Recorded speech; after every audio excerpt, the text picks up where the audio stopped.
بسم اللہ الرحمن الرحیم۔ ناظرین، تیجا، 10واں، 40واں یا کوئی اور بھی ختم، شریعت مطہرہ کی نظر میں ان کی کیا حیثیت ہے؟ آیا یہ جائز ہے یا یہ جائز نہیں ہے؟ اس چیز کو جاننے کے لیے پہلے اس چیز کو جانتے ہیں کہ عمل کو معین کرنا، عمل کو خاص کرنا، یہ دو طرح سے ہوتا ہے۔ ایک ہوتا ہے تعیین شرعی، ایک ہوتا ہے تعیین عرفی۔ تعیین شرعی کیا ہے کہ شریعت مطہرہ نے کوئی کام کرنے کے لیے کوئی دن یا کوئی وقت خاص کر لیا ہے کہ وہ عمل، وہ کام اسی دن یا اسی وقت کیا جا سکتا ہے۔ اگر اس کے علاوہ کیا جائے گا تو وہ عمل شریعت کی نظر کے اندر قبول نہیں ہوگا۔ جیسا کہ قربانی ہے، اس کے لیے شریعت مطہرہ نے ایام نحر کو خاص کیا ہے کہ قربانی ایام نحر میں کی جائے گی تو ہی واجب ادا ہوگا، اس کے علاوہ اگر کی جائے گی تو وہ قابل قبول نہیں ہوگی۔ دوسرا طریقہ ہے تعیین عرفی کا۔ تعیین عرفی، اس کو تعیین عادی بھی کہتے ہیں، کہ شریعت مطہرہ نے کوئی اچھا عمل کرنے کے لیے کوئی دن یا کوئی وقت خاص نہیں کیا، کوئی قید نہیں لگائی۔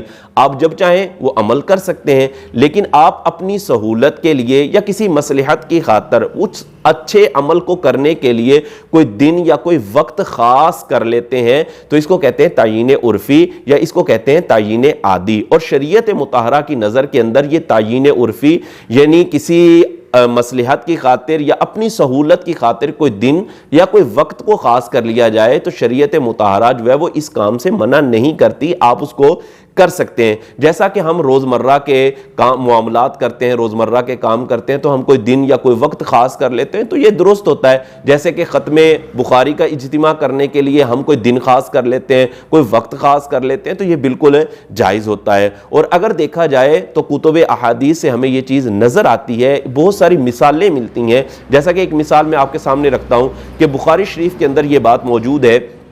کہ حضرت سیدنا عبداللہ بن مسعود رضی اللہ تعالی عنہ آپ نے واعظ و تذکیر کے لیے جمعرات کا دن خاص کیا ہوا تھا، اس کے علاوہ آپ واعظ نہیں کیا کرتے تھے، تو آپ کا یہ دن کو خاص کرنا یہ بالکل درست ہے، شرعی اعتبار سے اس میں کوئی ممانعت نہیں ہے۔ اب ہم چلتے ہیں اس مسئلے کی طرف کہ تیجا، 10واں، 40واں یا کوئی بھی ختم ہم رکھتے ہیں اور اس کے لیے ہم دن کو خاص کرتے ہیں، وقت کو خاص کرتے ہیں، تو اصل میں تیجا، 10واں، 40واں اصل میں ہے کیا؟ یہ اصال ثواب ہے۔ اور اصال ثواب کرنا شریعت مطہرہ کی نظر کے اندر قرآن اور حدیث سے یہ بات بالکل ثابت ہے کہ اصال ثواب کرنا بالکل جائز ہوتا ہے۔ جیسا کہ بخاری شریف کتاب الجنائز کے اندر، مسلم کے اندر بھی یہ حدیث موجود ہے کہ ایک صحابی رضی اللہ تعالیٰ نبی پاک علیہ السلام کی بارگاہ میں حاضر ہوئے، عرض کی یا رسول اللہ صلی اللہ علیہ وسلم میری والدہ فوت ہو گئی ہیں، اگر وہ زندہ ہوتی، اگر وہ کلام کرتی تو وہ صدقہ کرتی، تو وہ تو اب فوت ہو گئی ہیں، اگر میں ان کی طرف سے صدقہ کروں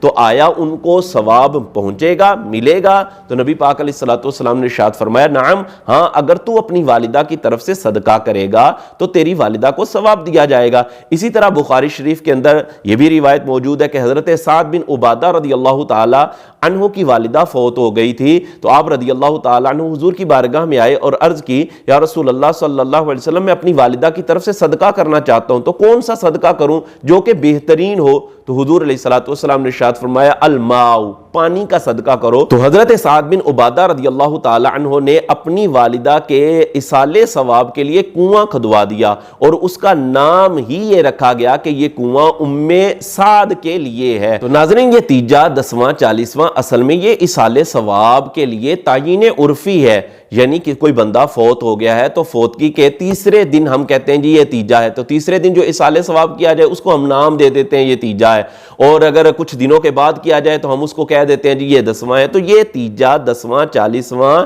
یہ سہولت کے لیے ہے اور اس مقصد کے لیے کیا جاتا ہے تاکہ وہ لوگ اس دن اور اس وقت جو ہے وہ اکٹھے ہو کر اللہ رب العزت کی بارگاہ میں فوت شدہ کے لیے دعا کریں، قرآن پڑھیں، اصال ثواب کریں، تو یہ بالکل جائز ہے اور یہ تعیین عرفی ہے اور شریعت مطہرہ کے اندر اس کی کوئی ممانعت نہیں ہے۔